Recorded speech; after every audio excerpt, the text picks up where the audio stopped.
I'm going to share one of my ADD driving experiences. Last night I did a talk for a CHAD group in Fort Lauderdale, and I'm driving back home to Boca, where I live. So I'm on the turnpike, and I'm talking to a friend of mine on the phone. And when you're talking on the phone, especially if you have ADD, you want to get one of these little Bluetooth headsets. This one's called a Jawbone, and I think it ran about $100, but you can get ones that are less and more than that.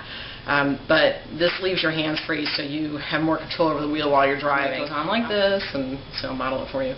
But what happened was I was talking with my friend on the phone, and we were talking about business stuff. It was kind of an animated conversation, you know, talking about different things to do with ADD. And I got off the phone, and I realized that I'm in kind of a wooded area, and if you know the South Florida area, the distance between Fort Lauderdale and Boca, there's not a lot of wooded areas, so I knew something was wrong.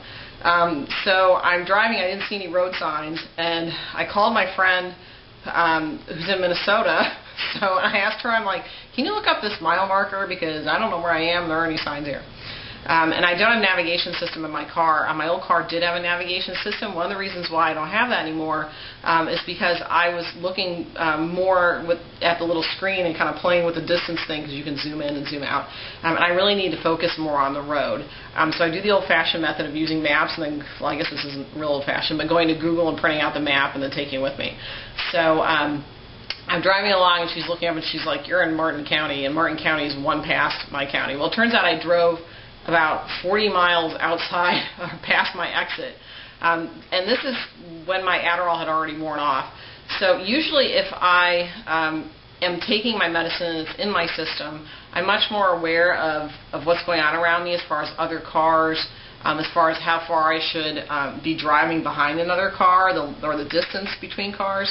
I'm also more aware of things in my peripheral vision. I'm also more likely, if I see a yellow light, if I'm on medicine, to slow down and stop rather than accelerate through the light.